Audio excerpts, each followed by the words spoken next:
I am Reed. I am 27, just an average dude. I've made tons of money mistakes in my 20s, and now I want to share everything I've learned to help you take control of your finances and your life. So this is why most of the world, more specifically guys in their 20s, are unfortunately not going to build wealth, especially right now. And this is how you could be different. Obviously, if you hit this channel, I really do hope you are striving for more. I hope you are not like some of the people in my comments, especially on my gaming channel, talking about, well, the world needs employees you don't understand. Not everyone can be millionaires, or a million is like nothing these days. And it is like, dude, if you are already talking about this, if this is already what is subconsciously in your head, you are already not going to make it. So click off this video right now. This is only for people who are actually serious about their life and not looking to waste time. I want to talk about what not to do. I think that is sometimes more important than what should I do. What is the next steps? What is my to-do list? Sometimes you need to focus on the opposite of that. So I am just going to tell you why a lot of people are struggling right now. Personally, minus of course like the economic factors. Yes, there are certain things out of your control, but there are always things you can control. And that can include making money, improving your skill set, investing, and actually saving more. There is a whole bunch of different things. Let me start with my own story because I think that makes this real for you guys. When I was like 21, 22 years old, I was a complete mess with money. I mean, a total disaster.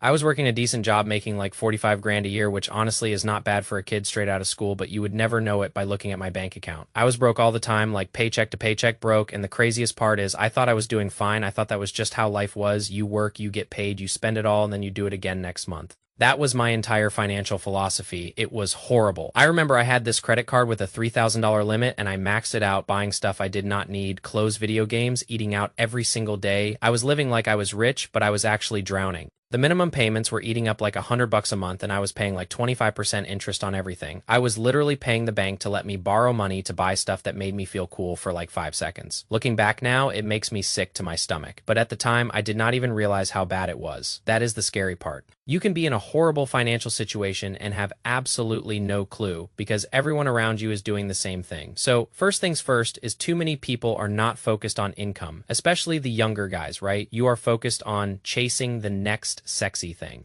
You are way too much in this hedonic treadmill of like you get a raise, you spend it all, you buy the nice car, you are trying to impress people that do not even care about you, or technically you do not even care about certain things yourself. It is like this whole cancer of things that do not even matter in your life, and you are trying to improve on something that does not even exist. The first thing is you need to focus on a foundation, which is income. Your income drives everything. Your income pays for your expenses. Your income pays for your investments. It gives you the freedom that you eventually hopefully want, which is financial freedom. And there are so many factors here at play that I think a lot of people do not understand. That is building your foundation, building you up as a person. And too many people are so focused on the external, waiting for that approval from their boss or waiting for the raise to come through or waiting for whatever. A friend, a family member to start doing this, like, dude, start today. Why cannot you just do things? You could take full control yourself of all aspects of your life. So why not just do it? Why not just start today? Let me tell you something real quick about income that I learned the hard way. When I was 23, I got a raise from 45K to 52K. I was so excited, I thought I made it. But here's what happened. Within 3 months, my lifestyle had already expanded to match that new income. I started eating out more, I bought a nicer phone, I upgraded my apartment. And by month 4, I was back to living paycheck to paycheck. I had the exact same problem, just with a slightly higher number.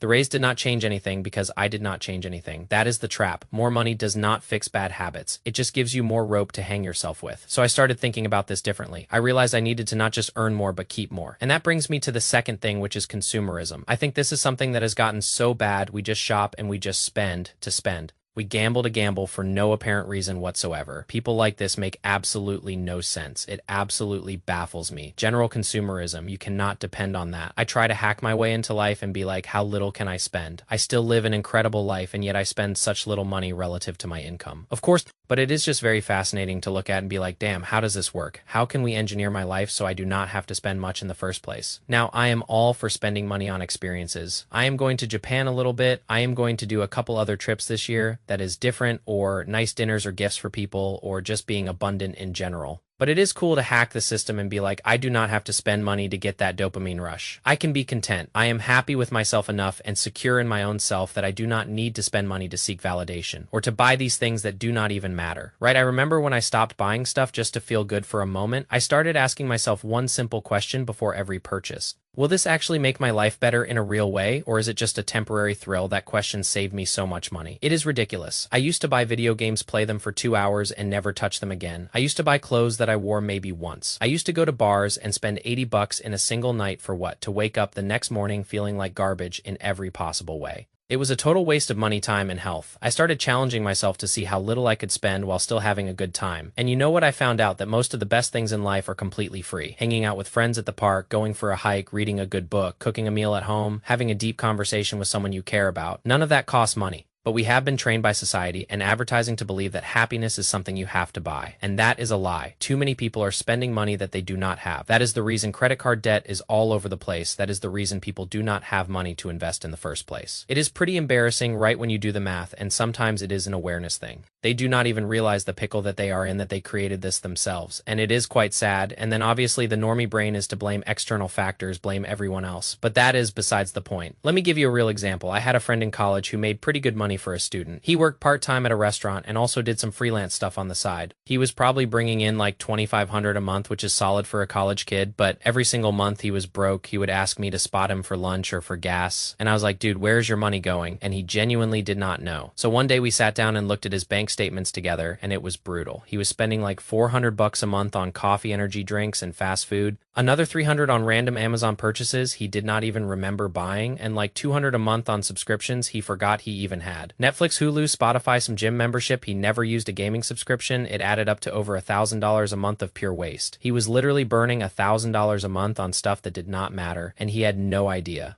That is the consumerism trap. It is death by 1,000 cuts. The third thing on why people just will not build wealth is they are way too dependent on other people. I think that is another big factor of this entire thing. Too many people want to wait for things, kind of what I was talking about earlier, where you just do not want to pull the trigger yourself, or you do not have the nuts to just do it. Dude, just start the business. Go travel the world if you really want to. Buy the car if you can actually comfortably afford it. Start a YouTube channel. There are all these different things that I wanted to do for years. And then at some point I was just like, wait a second, I just cannot keep waiting. And sometimes it does not even require a ton of money, right? I remember when I wanted to start this channel, I kept telling myself I will start next week. I will start when I have better equipment. I will start when I have more time. I will start when I figure out exactly what to say. Months went by, then a year went by, and I had not done anything. And one day I just realized that I was never going to feel ready. There was never going to be a perfect moment. So I just grabbed my phone, recorded a video in my bedroom with terrible lighting, and posted it. That video was awful, like genuinely bad. I cringe looking at it now. But I did it, and that is what matters. You cannot improve something you never start. I think that is the main reason people fail. They wait for permission, they wait for the right time, they wait for someone to give them a sign, but nobody is coming to save you, bro. Your boss is not going to hand you financial freedom. The government is not going to make you rich. Your parents are not going to figure it out for you.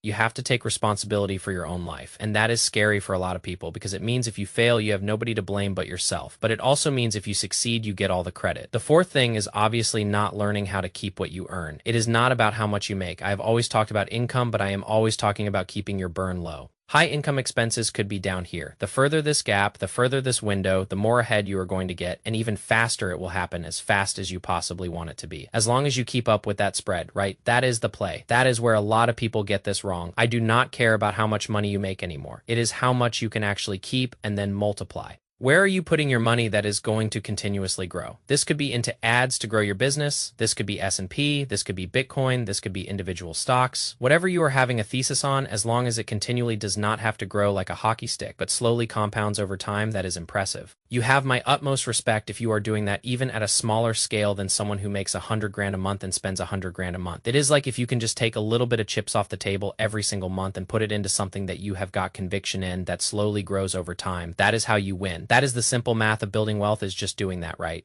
Let me break this down with actual numbers because I think that makes it real. Say you are 25 years old and you can save $500 a month. That is like $125 a week, which is totally doable if you cut out some of the garbage spending I talked about earlier. If you put that into an index fund that averages 8% returns per year by the time you are 65, that $500 a month turns into over $1.7 million.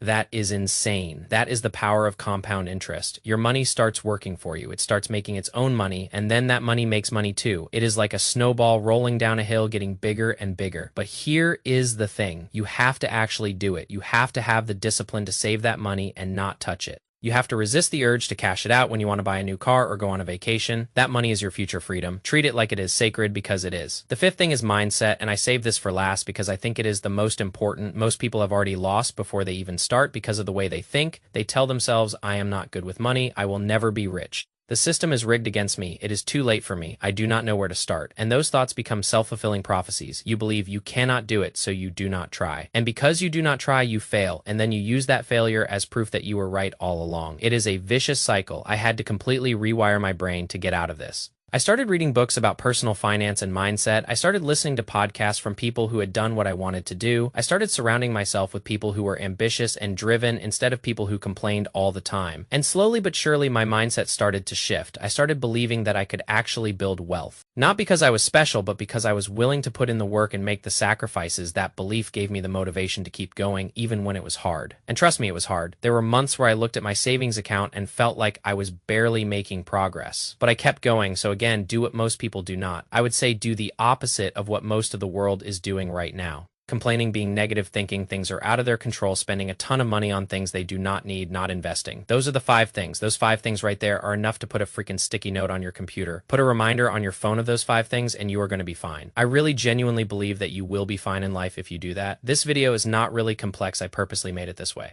But that is how you be different. That is how you do not get caught up in the financial trauma of your family. I know so many family members who struggle financially, and it is like, dude, you actually make decent money. You are just not doing the right things with your own money, or you are spending it in the wrong way. It is more about financial literacy than anything, which I understand. But again, you have to want it. I think that is the simple thing of this whole channel. If nobody wants it, if they have the wrong attitude towards things, nothing I say or do matters. I could give them my entire mentorship for free. I could give them all these things for free, and I could dump it on their lap. I could give them the keys. But if they do not turn it, dude, it is pointless. It does not matter. They have to be the ones to open the door. So if you are ever feeling frustrated, because I know for a fact I have been of like, you just want to sometimes shake people and be like, dude, you are close to understanding this, but you are just not getting the final piece, the final unlock. Do not beat yourself up about it. You need to live your own life. You need to take care of yourself and your immediate family first and worry about everything else secondary. I know I am getting a little distracted here, but I hope you enjoyed this video. If you have, I want to hear what you are investing in right now to make and build your own wealth. And hopefully you are in your 20s. That is usually what most of my audience is. I want to hear about this. I want to hear from you directly. And of course, if you have any questions, leave them below. I am very interested in hearing, and we will see you in the next one. As always, if you made it this far, I want to see you win. Keep crushing it.